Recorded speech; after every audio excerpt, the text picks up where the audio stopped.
ধন্যবাদ এবং স্বাগত জানাই আরেকটি ভিডিওতে। আজকে ভিডিওতে কথা বলবো হস্তমৈথুন ছেড়ে দিলে কি কি উপকার হবে। এটি একটি প্রশ্ন যেটি আমাকে ইনবক্সে করেছে যে আসলে এটা ছেড়ে দিলে কি কি উপকার হবে। আলটিমেটলি সে যতটুকু বুঝেছে সেখান থেকে দেখেছে যে ফিজিক্যাল বা মেডিকেল যে টার্ম অনুযায়ী হয়তো এটা ভালো। আমাদের ভিতরে কোর্টিসল এবং অ্যাড্রিনালিন যে হরমোনগুলো সেগুলো নিঃসরণ হয় এবং যার মাধ্যমে আমাদের যে স্ট্রেস হরমোন বলা হয় এগুলোকে, সেক্ষেত্রে স্ট্রেসের পরিমাণটা কমে। স্পেশালি সেক্সুয়াল আর্জ যখন হয় এবং যখন এটা ফুলফিল না করতে পারি, অর্থাৎ আমার সেক্সুয়াল আর্জ এসেছে, ইচ্ছা আকাঙ্ক্ষা জেগেছে, অথচ আমি করতে পারছি না, সেই সময়টা কিন্তু প্রচুর স্ট্রেস থাকে। তো সেই ক্ষেত্রে হস্তমৈথুন করা হলে আমাদের কিন্তু এটা রিলিজ হয়ে থাকে। সো যদি এটা হস্তমৈথুনে ছেড়ে দিতে পারে তাহলে তার কী কী উপকার হবে সে প্রশ্ন করেছে। সো এখান থেকে আপনার যেটি আমি বলবো যে এরকম যদি হয়, আপনার মেডিকেল টার্মটি খুব ভালোভাবে বলেছেন যে সেখানে মেডিকেল সায়েন্সে বলা হয়েছে যে হস্তমৈথুনটা খারাপ না, বরং আমাদের শারীরিক ভাবে এটা ভালো। এখন আপনি হয়তো ভাবছেন যে এটা হস্তমৈথুন করার ক্ষেত্রে আমার যেটি হয়েছে সেটি হলো যে আমি রিলিজিয়ার চিন্তা করি, যেখানে বলা হয়েছে যে হস্তমৈথুনটা একটা ধর্মীয় দৃষ্টিতে খারাপভাবে দেখা হয় এবং যেটি তার ভিতরে নীতি নৈতিকতার ব্যাপার চলে আসে এবং তার ভিতরে বিভিন্ন রকমের অপরাধবোধ কাজ করে এবং সাথে সাথে সামাজিকভাবে যখন সমাজে মানুষের সাথে মিশতে যায় তখন মনে করে যে তারা হয়তো বা আমাকে বুঝে ফেলে যে আমি এই যে হস্তমৈথুনের কাজগুলো করি, এবং এতটাই করি যে আমি রাত জাগতে হয়, অনেক সময় সারা রাত আমি জাগি, বিভিন্ন রকমের পর্ন অ্যাডিক্টেড বা পর্ন অ্যাডিকশন আমার ভিতরে কাজ করে, বা বিভিন্ন রকমের মুভি বা সিরিয়াল দেখি যেটা আমার ভিতরে সেক্সুয়াল আর্জ তৈরি করে। সো এই জায়গাগুলো যখন তার ভিতরে অনেক বেশি থাকে তখন হয়তো বা তার ঠিকমতো ঘুম হয় না, অনেক সময় তার বিভিন্ন রকমের চিন্তা সবসময় মাথায় ঘোরে।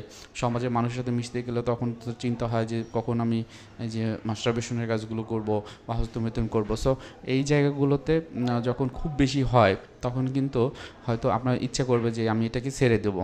যদি না ছাড়তে পারেন তাহলে কিন্তু হয়তো আপনার ভিতরে অ্যাংজাইটি, ডিপ্রেশন, অনেক ক্ষেত্রে সোশ্যাল ফোবিয়া, হ্যাঁ, এইরকম কিন্তু ঘটনাগুলো আপনার ভিতরে হতে পারে।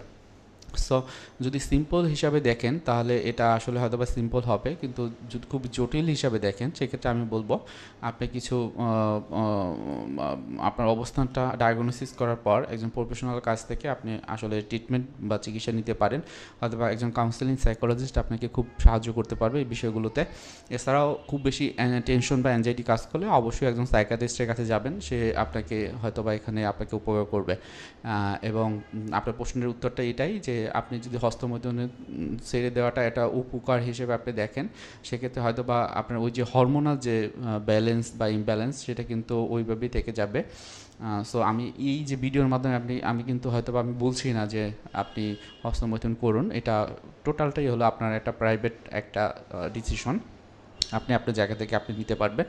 তবে এই জিনিসগুলো খেয়াল রাখবেন যে আমার অনেক সময় আমরা বুঝতে পারি না আমি স্ট্রেস হয়েছে, কী জন্য স্ট্রেস হয়েছে, আমার মনটা খারাপ থাকছে, আমি কারোর সাথে ঠিকমতো চলতে পারছি না। তো এর পিছনে কী কারণ, হয়তো বা কোনো হরমোনাল ইমব্যালেন্স হয় যেটাই আমি হয়তো উপর থেকে দেখতে পারি না। তো ওই মুহূর্তগুলোতে আপনি দেখবেন যে আসলে আপনার যে ফিজিক্যাল নিডটা বা সেক্সুয়াল নিডটা আসলে আপনি কীভাবে ফুলফিল করেন, আদৌ করেন কি না। যদি সেটা লক্ষ্য রাখতে পারেন তাহলে কিন্তু হয়তো বা আপনি কানেক্ট করতে পারবেন যে হস্তমৈথুন ছেড়ে দিলে আসলে কি উপকার হয়, আপনার ক্ষেত্রে কী কী হয়। সো এটাই আমার ভিডিওর মাধ্যমে বলা ছিল। তারপরও যদি আপনার অন্য কোনো প্রশ্ন থাকে, যেমন হতে পারে যে হস্তমৈথুন করার ক্ষেত্রে আপনার সোশ্যাল প্রবলেম হচ্ছে, অথবা ফিজিক্যাল অন্য প্রবলেম হচ্ছে, সাইকোলজিক্যাল প্রবলেম হচ্ছে, বা রিলিজিয়াস বিভিন্ন রকমের কনফিউশনে ভোগেন, সেই ধরনের যদি কোনো বিষয় থাকে সেগুলো আপনি কমেন্ট করবেন, আমি আপনার কমেন্টের মাধ্যমে আপনাদের কিন্তু প্রশ্নের অ্যান্সার দেবো। তো সবাই ভালো থাকবেন, সুস্থ থাকবেন। আসসালামু আলাইকুম।